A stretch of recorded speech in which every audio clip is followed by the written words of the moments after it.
1, 2, 3, let's go!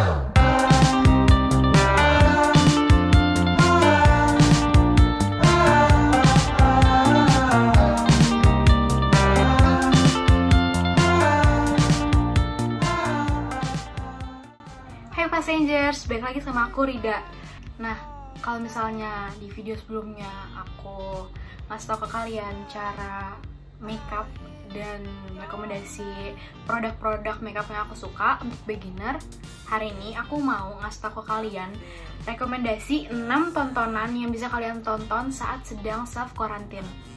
Nah, pastinya kalian sekarang lagi pada bosen kan di rumah menjalani self quarantine yang kayaknya tuh nggak ada habisnya gitu loh. Nah, di sini aku akan ngasih tau ke kalian karena aku udah bikin listnya di laptop aku, yang abis ini langsung aku bacain semuanya dan aku akan kupas satu-satu film-filmnya. Nah, sekarang kita mulai langsung. Nah, aku di sini udah punya listnya. Listnya itu mengandung 3 film yang satu kali tonton selesai gitu, dan 3 film lagi TV show yang punya episode dan season-season gitu. Jadi di nomor 1 rekomendasi film-film dari aku itu kita punya The Lovely Bones. Nah, jadi The Lovely Bones ini tuh aku udah tahu dari lama karena kakakku yang paling gede. Jadi film ini tuh diangkat dari novel yang ditulis oleh Alice Sebold tahun 2002. Jadi novel ini keluaran tahun 2002. Nah, The Lovely Bones ini bercerita tentang pembunuhan seorang gadis yang masih berumur 14 tahun, bayangin, bernama Suzy Salmon oleh seorang pria bernama Harvey, yang dimana pria ini tuh tetangga si Suzy ini. Kronologinya kenapa dia bisa terbunuh oleh si Harvey ini emang pemangsa anak kecil gitu. Jadi pada suatu hari Suzy ini kayak gak sengaja bertemu dengan Harvey gitu. Terus Harvey ini adalah seorang kayak pembuat mainan gitu. Jadi pada saat itu si Harvey ini nunjukin ke Suzy, ini nih gue punya mainan gitu. Terus Suzy tertarik. Akhirnya si Suzy ini diajak oleh Harvey untuk pergi ke bunkernya Harvey, tempat dia memproduksi mainan. Terus Suzy ini ngikutin Harvey dan dia masuk ke dalam bunker itu. Namun dia tidak pernah keluar, dia nggak pernah bisa keluar lagi karena Harvey udah membunuhnya. Sedih sih, menurut aku ini sedih, dan aku sempet nangis juga nontonnya. Dan menurut aku ini film ini tuh hebat karena bisa banget memberi pesan mendalam serta ngebuat apa ya, hati kita tuh kayak hancur gitu karena jalan ceritanya selama 2 jam 15 menit. Di film ini itu saudara kandungnya Suzy Salmon, ayahnya sama ibunya itu semuanya mereka itu mencoba semaksimal mungkin untuk menghadapi sama menerima kenyataan bahwa Suzy ini udah nggak ada. Namun karena siapa sih yang rela kakaknya atau anaknya sendiri itu meninggal dan masih misterius, bahkan jenazahnya aja tuh waktu itu belum ketemu yang full gitu, dan penyebabnya itu aja bahkan belum jelas gitu. Jadi mereka nggak rela. Si ayahnya ini yang bernamanya Jack dan saudara kandung Suzy yang bernama Lindsay itu nggak pernah patah semangat dalam menyelidiki sebab Suzy menghilang untuk mereka ini bisa mengungkap kebenaran atas kematian Suzy. Jadi itu adalah kayak sinopsis singkat tentang The Lovely Bones. Menurut aku recommended banget, apalagi kalau misalnya kalian ini butuh film yang family oriented dan ya gitu, yang sedih juga. Keren banget. Di nomor 2, sekarang kita pindah ke yang agak-agak plot twist gitu, nggak kayak The Lovely Bones yang barusan. Jadi nomor 2 ini aku punya Gone Girl. Jadi Gone Girl ini tuh merupakan film dengan plot paling jungkir balik yang pernah aku tonton. Bener-bener kayak nontonnya tuh kayak sambil cengok gitu, kayak bingung gitu. Jadi film ini tuh genrenya itu crime drama mystery. Ini diperanin sama Ben Affleck, Rosamund Pike, sama Neil Patrick Harris. Nah, jadi sebelum nonton filmnya itu aku nih dapat rekomendasi film ini dari teman-teman aku juga, teman aku di sekolah. Terus mereka bilang bagus banget, kayak bener-bener nggak ngeduga, dan plot twistnya parah banget. Jadi aku sebelum nonton film ini aku udah nge-expect bakal plot twist gitu. Jadi aku udah siap-siap, aku udah nyiapin beberapa kemungkinan gitu. Kayak aku udah yang kayak pas lagi nontonnya tuh aku tuh udah yang kayak oh ini sih pasti akhirnya gini, pasti akhirnya kayak gini gitu. Cuman ternyata enggak, dugaan-dugaan aku tuh salah semua. Jadi mungkin sutradaranya ini punya strategi yang tampaknya memang udah disusun gitu dari awal. Jadi penonton ini memang kayak diarahin dulu untuk menduga-duga suatu kemungkinan. Kayak aku yang kayak awalnya tuh yang kayak oh pasti gini, ketebak-tebak gitu. Cuman enggak, jadi dia ini sengaja bikin kita ini duga-duga suatu kemungkinan. Namun ternyata berikutnya plot ini benar-benar ditwist lagi sampai pusing gitu. Akhirnya kayak saking aku capeknya di kebaikan di twist gitu, aku kayak berhenti nebak-nebak gitu dan aku cuma menikmati alurnya aja yang sangat-sangat unik dan twisted gitu. Jadi itu pandangan aku terhadap film ini. Nah, sedangkan film ini tuh berpusat kepada seorang laki-laki bernama Nick Dunn yang dimainin oleh Ben Affleck yang memiliki seorang istri yang cantik banget bernama Amy Dunn yang dimainkan oleh Rosamund Pike. Nah, suatu hari ketika Nick pulang ke rumah, Amy ini si istrinya ini hilang dan ruang tamunya ini berantakan. Kemudian Nick panik dan melapor kepada polisi setempat. Nah, di film itu polisi setempat ini dipimpin oleh detektif Ronda yang dimainkan oleh Kim Dickens. Dia ini sangat-sangat berusaha mencari tahu siapa pembunuh Amy dengan cara menginvestigasi rumah Nick sama Amy. Nah, terus kayak serangkaian proses investigasi inilah yang kemudian secara perlahan juga menguak genre tersembunyi dari film ini, yaitu plot twist yang sangat-sangat mantap lah pokoknya. Nah, karena film ini plot twist, jadi aku benar-benar nggak bisa jelasin secara secara detail gitu, karena kalian memang harus kayak menyaksikan film ini secara langsung dan harus mengexperience film ini kayak fully experience this movie. Jadi aku rekomendasiin kalian langsung nonton aja dan ya nonton. Nah, film terakhir yang akan aku kasih tahu yang ini tuh kayak plot twist sih, cuman ada romansnya gitu. Jadi judulnya itu adalah An Eternal Sunshine of the Spotless Mind. Jadi film ini dimainin sama Jim Carrey. Jim Carrey itu banyak banget film-film dia yang bagus, aku juga suka. Cuman salah satunya itu yang aku mau rekomendasi ke kalian tuh ini, karena yang plot twistnya juga bagus banget.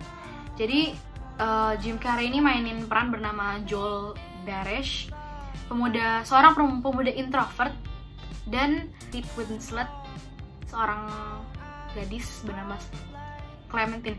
Gimana ya ngomongnya? Clementine, cuman kayak manggilnya tuh Clem, jadi kayak Clementine gitu. Mereka ini sangat-sangat berbeda personality. Joel itu introvert dan Clementine itu extrovert. Nah, Joel ini juga melankolis, sedangkan Clementine ini sanguin. Jadi mereka tuh sangat bertolak belakang banget. Nah, mereka ini jatuh cinta, lalu mereka menjalin hubungan. Awalnya hubungan mereka itu menyenangkan. Setiap hari ada aja hal yang menarik yang bisa mereka temuin satu sama lain. Jadi kayak hubungan mereka tuh lama-lama udah gak sehat. Terus sampai satu hari si Clementine ini impulsif banget. Dan dia memutuskan untuk datang ke sebuah perusahaan yang bernama Lacuna Inc. yang memberikan jasa penghapusan memori. Jadi gitu. Ini tuh emang filmnya kayak science fiction gitu. Jadi kayak emang ada penghapusan memori real gitu. Di Lacuna Inc. ini Clementine untuk memutuskan untuk menghapus semua kenangannya tentang Joel. Bingung gak sih lo? Terus ketahuan nih sama Joel. Pas Joel tahu si Clem ini udah ngelupain Joel karena dia ngapus memori dia di Lacuna Inc. ini, Joel ini kecewa banget, bener kecewa parah. Dia nggak nyangka bahwa Clem ini bakal berbuat sejauh itu. Emang dia impulsif, cuman ya gue nggak ngira lo bakal kayak gitu. Terus dia juga mendatangi Lacuna Inc. sebagai kayak wujud balas dendam mungkin ya. Si Joel ini juga meminta mereka untuk menghapus memorinya tentang Clem gitu. Terus udah. Nah, namun bedanya dengan Clem, di tengah-tengah proses penghapusan, Joel ini sadar bahwa dia tidak ingin melupakan Clem. Pas Clem sama Joel tahu mereka dulu ada sepasang kekasih, mereka berdua terkejut. Emang mereka ini suka, cuman memang nggak bisa bersatu karena perbedaan personalitinya mungkin.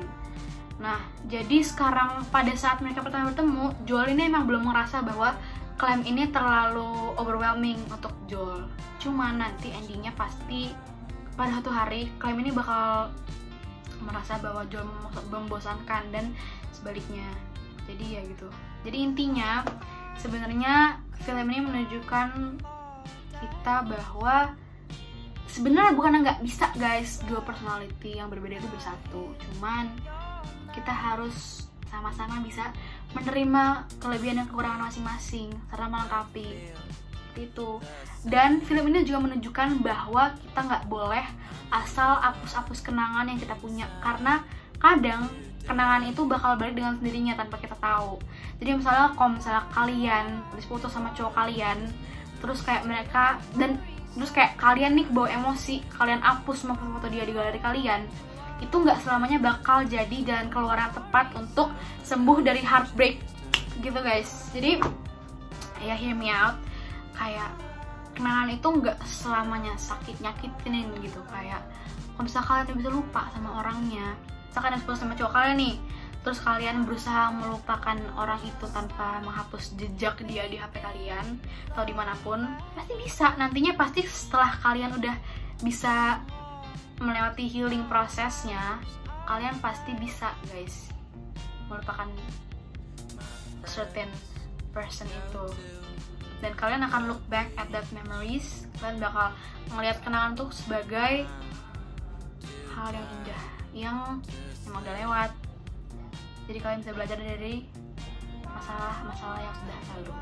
Kok gue jadi nasihatin gitu kan, cuman nggak apa-apa, itu adalah salah satu life advice yang diambil dari film ini. Sekarang kita lanjut ke TV show. Nah, kalau misalnya untuk TV show pertama yang akan aku rekomendasiin kalian itu adalah Itaewon Class. Jadi Itaewon ini punya 16 episode. Jadi drama Korea ini mengisahkan perjuangan Park Seoro-yi dan teman-temannya dalam mengembangkan bisnis restoran gitu di Itaewon. Itaewon ini adalah suatu daerah gitu di Seoul, Korea. Nah, cerita ini diangkat dari webtoon yang berjudul Itaewon juga, yang udah dibaca sama jutaan orang. Jadi kayak gak heran kalau misalnya ini ya bagus, TV show-nya bagus gitu. Nah, kalau menurut aku, there are a lot of reasons to watch this drama, Itaewon Class.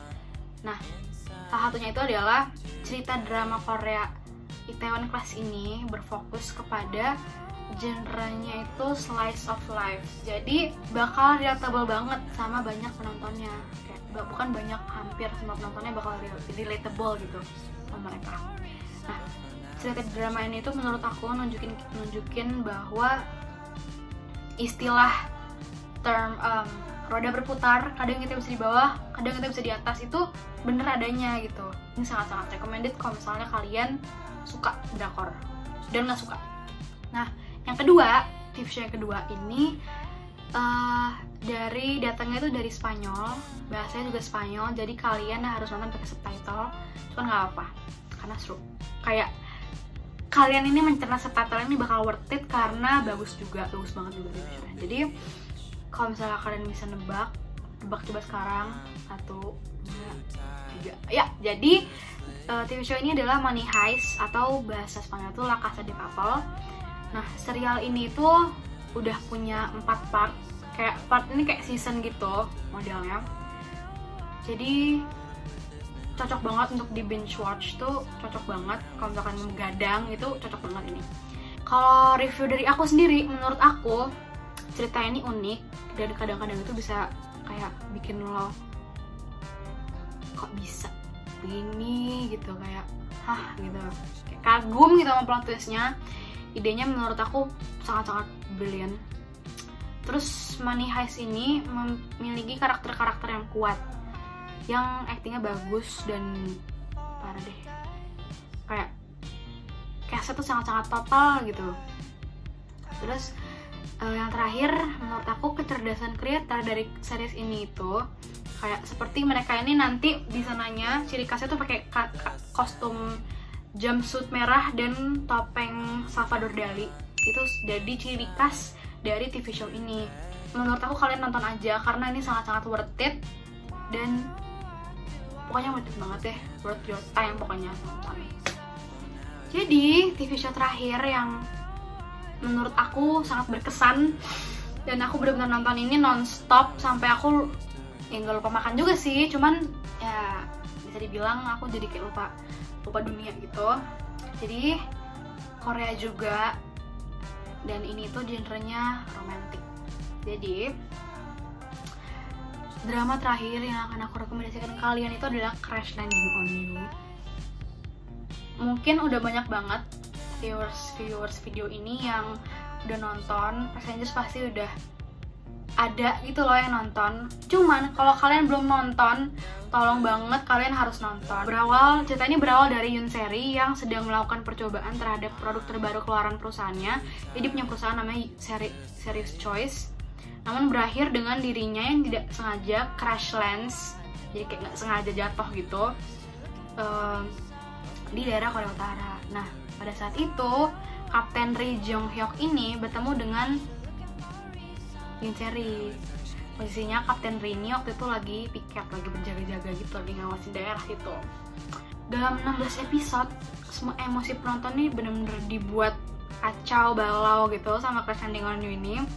Banyak banget permasalahan yang mesti dihadapin Seri dan Kapten Ri selain dari keduanya berasal dari negara yang berbeda. Bayangin, mereka udah punya konflik, yaitu mereka berasal dari negara berbeda yang nggak bisa bersatu, yang sampai sekarang pun belum bersatu kan. Cuman masih ada masalah lain gitu, kayak kepikiran nggak sih lo apa gitu masalahnya yang gitu lah pokoknya. Ini bener-bener kayak coming from me, bener-bener sedih banget. Ini kayak personal experience aku ya. Aku akan menginput video aku nangis karena Crash Landing on You.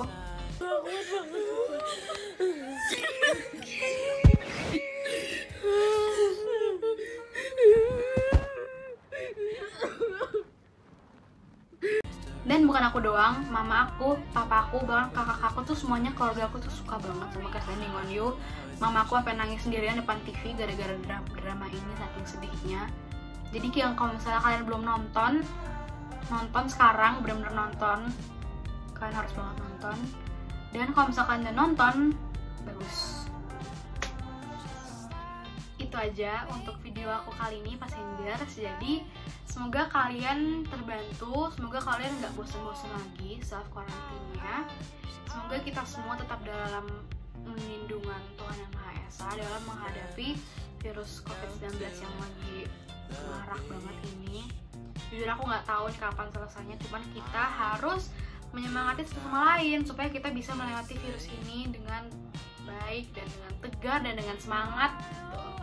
Jadi semangat untuk kalian yang sedang menjalani online class, semangat untuk aku, semangat untuk semuanya ya. Semangat untuk para petugas yang sedang menjalani tugas-tugasnya di garda terdepan. Dan jangan lupa subscribe channel Pidas 81, jangan lupa like video ini, jangan lupa komen kalian mau video yang kayak gimana, dan jangan lupa follow semua sosial media Pidas. Semoga kita bisa ketemu lagi, Passengers. Dadah.